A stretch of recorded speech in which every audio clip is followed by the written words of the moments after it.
Esse é meu radioamador no carro. Bom dia pra você, até amanhã, se Deus quiser. Odilon de Guaratuba, 5 a TV. Fala pra nós. Papai 2, AMT. Agenor tá anotado, bom dia. Odilon, alô Guaratuba.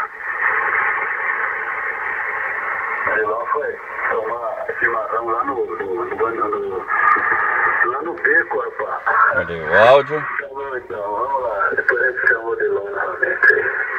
Tudo Santa Cruz da Serra, logo ali, ele tem totalíssimo com a vida, mas eu conheço constantemente.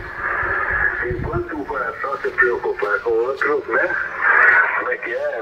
Sempre haverá um milagre da vida. Fala, Rude, bom dia. Ok. Papai ontem do Brasil Fatinho, meu amigo. Isso aí, cancelei aqui, ó.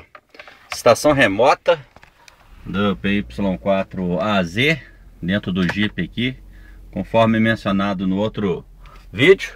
Acompanha apenas um celular e o som do carro para fazer a operação remota, tá? Vamos ligar aqui de novo para mostrar novamente como que funciona. Ligando aqui para o número gratuito, ó, chamando. Já vai.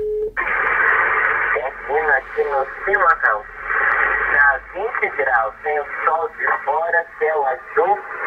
Eu estou influenciada com o horário aqui, assim, eu estou esperando a minha manicure, hein? Ela quer chegar às 7h30.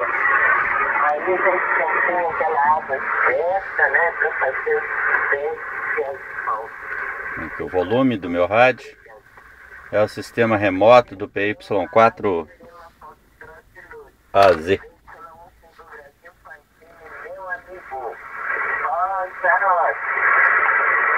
Uma rádio amadora.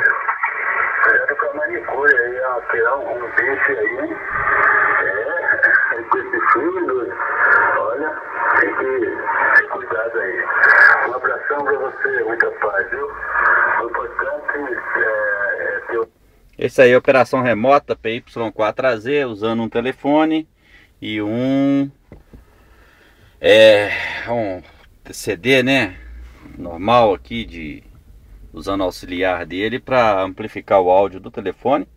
Uma coisa bem bacana, bem agradável.